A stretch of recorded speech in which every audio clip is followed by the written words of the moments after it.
had a feeling something was off that night. Sure, I've had feelings before, like when I sense Henry's about to open a fresh bag of my favorite kibble, or when he's about to settle on the couch with that gigantic burrito he never wants to share. But this was different. You could say it was primal.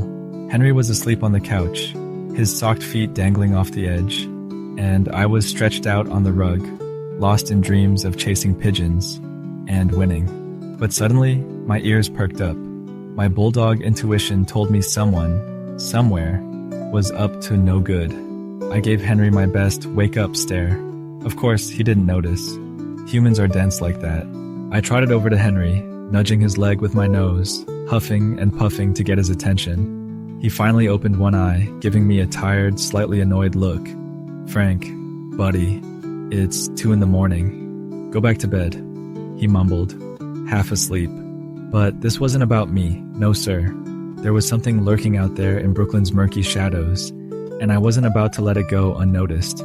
So, I decided to use my secret weapon, the whimper. Now, the whimper is a carefully crafted art, honed over years of guilt-tripping Henry into sharing his pizza crusts. I whined, low and insistent, until he groaned, threw on a hoodie, and grabbed my leash. As we stepped outside, I felt my bulldog senses tingling. Brooklyn was still, save for a few flickering streetlights and the distant hum of traffic. I held my head high, scanning the dark alleys and sidewalks for any sign of trouble. Henry, meanwhile, was yawning like he was about to go back to sleep right there on the stoop. We made our way down the block, and I could feel the tension growing. Henry thought this was just another midnight walk, but I knew better. I kept my pace steady, occasionally glancing over my shoulder, acting like I was simply interested in a lamppost or two. Secretly, though, I was on high alert. My nose was working overtime, picking up every scent, every whisper of danger on the breeze. And then I saw them, 2 shady-looking figures lurking by the entrance to a narrow alley. They weren't just your average late-night walkers. Oh no, these guys had trouble written all over them. Henry was oblivious, checking his phone while I stared daggers in their direction. I let out a low growl, just loud enough to signal my displeasure. Henry looked down at me, confused, and I swear I almost rolled my eyes. How could he not sense the danger? Just as I started barking, a quick, sharp warning to let these 2 know I wasn't having any funny business, Henry finally seemed to notice the pair. One of them took a step toward us, flashing a grin that didn't look friendly at all. I may be short, stout, and not exactly the picture of intimidation, but when I need to, I can let out a bark that would rattle the windows.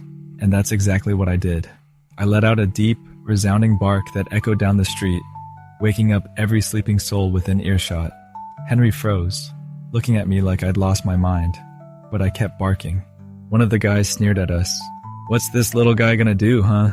he taunted, looking at me like I was just some harmless lapdog. That was his first mistake. He clearly didn't know he was messing with a Brooklyn Bulldog. Henry, bless his clueless heart, finally caught on that we were in a bit of a predicament. He stammered, trying to come up with something to say, but I'd already taken matters into my own paws. I lunged forward, barking louder than ever, a wall of pure, furious bulldog determination. I could tell they were startled. I mean, who wouldn't be? I may be compact, but I'm mighty. Thanks to my racket, lights started flicking on in apartment windows, and people began peering out, curious about the commotion. The guys looked nervous now, casting glances up and down the street. I could almost feel their resolve crumbling as I continued my relentless barking. More windows opened, and one by one, people started shouting out into the street. A couple of them even leaned out and yelled, "Hey, leave the dog alone." I grinned inside. Finally, my people had come through. Henry, now fully awake and realizing the danger, tightened his grip on my leash and backed us up, eyes locked on the would-be robbers. The 2 guys looked at each other, clearly debating if this whole thing was worth it. They must have realized it wasn't because, just like that, they turned and bolted down the alley, disappearing into the shadows. Henry looked down at me, his expression somewhere between relief and amazement. "Frank, you actually scared them off," he muttered, almost in disbelief. I just gave him a smug little look. Of course I did. I'm Frank, the fiercest bulldog in Brooklyn. With the danger gone, Henry knelt down beside me, scratching behind my ears and murmuring words of gratitude. He was still a little shaken up, but I could tell he was grateful. Grateful for me, his loyal protector, the one who'd saved him from an encounter that could have gone south fast. I puffed up with pride. Being a Bulldog in Brooklyn isn't just about looking tough. It's about knowing when to step up and defend your turf, even if your human has no idea what's going on half the time. We walked back home in silence, Henry keeping a hand on my back, as if I'd somehow become his lucky charm. I held my head high, my Bulldog chest puffed out, feeling like a hero. We might not always see eye to eye on everything, but that night, Henry knew he could count on me, and that's what mattered. The next morning, word had spread through the neighborhood. Henry was chatting with a few neighbors, and I overheard him bragging about how I'd saved his life. Well, technically true, though I could tell he was embellishing. He claimed I'd thrown myself at the robbers, which was a bit of a stretch, but hey, I wasn't going to correct him. I just strutted around, wagging my tail as if to say, yes, it's all true. I'm the hero of the block. People came up to pet me, scratching behind my ears and telling me what a brave boy I was.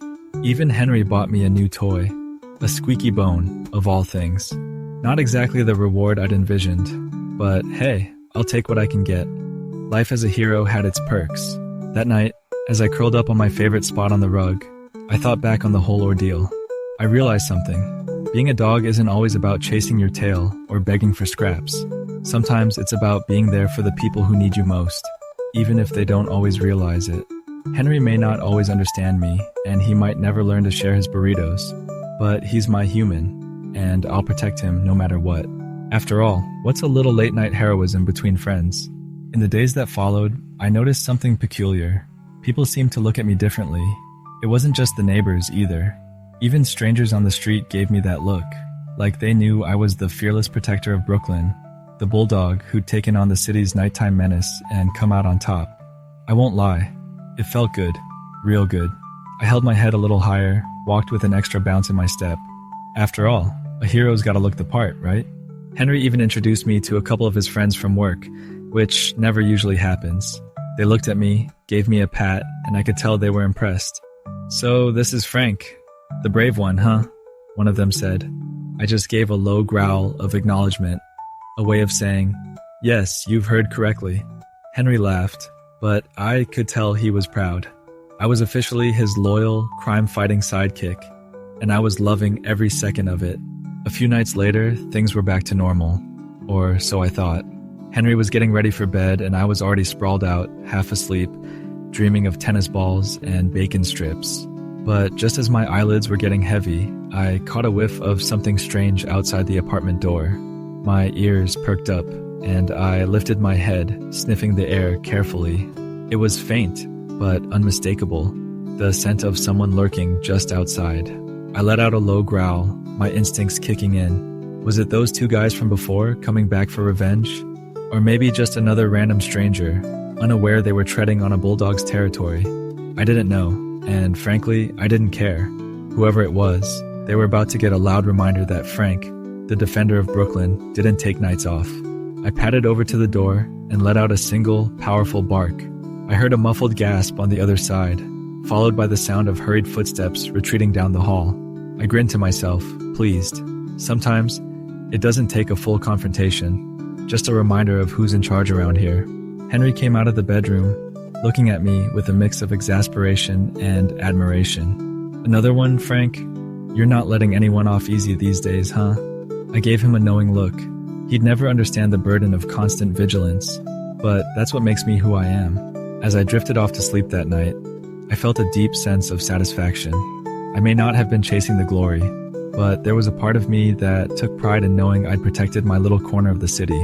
Sure, I was just one Bulldog, one short, stocky, slightly grumpy dog with a knack for picking up trouble from a mile away. But to Henry, I was a hero.